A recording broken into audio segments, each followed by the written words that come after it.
Kejaksaan Tinggi Jawa Tengah berhasil melakukan penyelamatan keuangan negara sekitar 33,927 miliar rupiah pada tahun 2020. Jumlah tersebut berasal dari penanganan perkara di berbagai bidang selama 1 tahun sejak Januari hingga Desember 2020.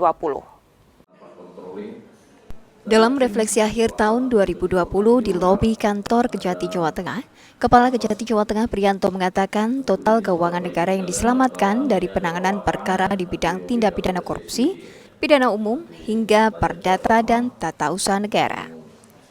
Pihaknya terus melakukan upaya penindakan perkara secara litigasi maupun non-litigasi. Tujuan dari semuanya adalah untuk mengembalikan keuangan negara untuk perkara yang sudah ada kepastian hukum maupun berpotensi merugikan keuangan negara. Pada bidang pidana khusus terdapat 46 perkara korupsi yang selesai penuntutan. Dari perkara yang selesai itu telah ada pengembalian kerugian negara melalui uang pengganti kerugian hingga 14,227 miliar rupiah.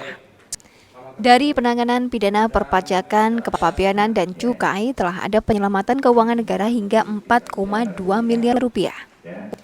Jumlah tersebut berupa uang rampasan sebagaimana putusan pengadilan.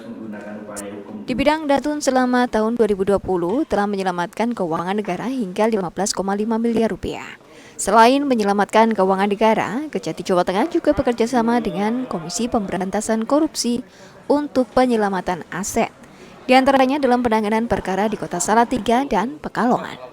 Penyelamatan keuangan negara cukup banyak, baik di Datun maupun di Pidus. Di Pidus sekitar 14 miliar, di Datun cukup banyak dalam pendampingan. Termasuk PSN bagaimana menyelamatkan, mendampingi proyek-proyek strategis nasional sekitar 2,5.